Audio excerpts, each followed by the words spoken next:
Right, I'm just going to show you how to remove and replace the rear pads on the rear calipers of any car really, but mainly this is a Vauxhall Zafira 2010 on. So just to point out, I do have a decent toolkit, and it's Sod's Law at the 13mm at the back.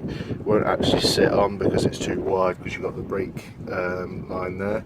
So I've actually got a special caliper 13mm there, and again I need a thinner spanner, so I've actually used some of my old cheaper rusted tools on this. So you've got a couple of locations. I've already WD-40 them up just to free them up a bit, safe for any threads or anything like that. You've got one there to remove, so you've got one there at the bottom. And then what a lot of people tend to forget is this there, which is your brake cable. This is for your handbrake. So once you remove all three, you should be able to slide the caliper up. I'm just going to ease all these off, and then I'll show you what's what from there.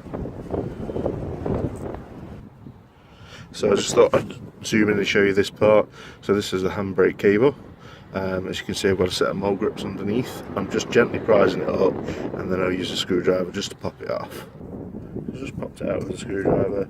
It is a bit awkward to get off, guys. Once you've got this off though, bear in mind, once you've opened your calipers all the way, and there'll be a lot of slack in there, so it's quite easy to put straight back on. Once that's off, obviously, then you can start to work your caliper. Give it a couple of taps with a nylon hammer or a plastic hammer or anything like that, just to get it free up of it, and it should just pop off. So I popped the caliper off, as you can see. Now it was a bit more teeth than normal. It's probably because on the other side it's put a bit of pressure on this cylinder. So what I've used is actually I've used my power bar as a bit of a bearing puller. Opened it up, put it against it, and then slammed it shut until it's popped off all right now. So what we need now, a lot of people, including myself, has been guilty of in the past, have used a pair of grips and a G-clamp. Now it's not always going to work because you are going to damage, and for the sake of it, I think they normally cost around £6–7, maybe a tenner. This one cost me £20. I got it from Screwfix the next day. This is what you need. So you've got two sides to it. You've got 3 ports on it. You've got that side. One's a 34mm, the other one's a 22. This goes against your caliper, and this is your winder. So basically what this does is winding your caliper, quite straightforward really. Okay, so that's the winder all set up. You can see the lock sitting against the caliper, against the piston.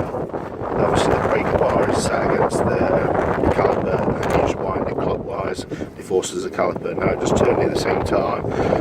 Some people might recommend against this, but I'm highly for it. What you might want to do is seal back slightly and spray a bit of WD-40 in there. Otherwise, as it's quite dry, when you get close in there, when it grips to the rubber seal, and it starts turning in, and then it's going to rip it as well. So you just want to lift it up nice and easy, spray a bit of WD in there, and then you can wind it in. Caliper will go all the way in. It's dead easy from that point. Okay, so as you can see, the caliper's wind all the way in there, no problem. Obviously sprayed it with WD-40, so you can also see that the dust sealer is not ripped, twisted or anything like that. So my method is pretty good.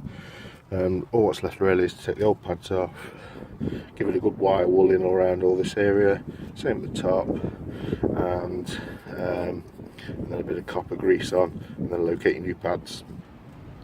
So it's all cleaned up, copper grease on, new pads are in situ. All what's left now is the caliper to go on. Remember, it is quite tight because you've still got your brake line there and your brake cable connected to it at the back. But it just slide gently over, give it a little tap to make sure it's located over your pads. Doing this one-handed, remember. And that's it, it's located. We just need to tighten the 2 bolts up then and connect this. I'll get back to you in a second. So I've got everything back in place apart from the handbrake cable. Just thought I'd show you. You need to tuck it around the back. You need to pull this lever down like so, and if you don't do it first time, then obviously you're going to stop pumping your brakes. So you just need to pull this down, push that in place. You need 2 hands really, and then the job's done. I'll show you in a sec.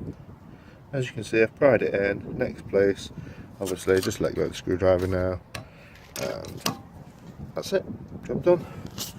All caliper, all pads done. Just need to put the wheel back on and pump the brakes. Always remember to pump the brakes, because at the minute there's nothing on there.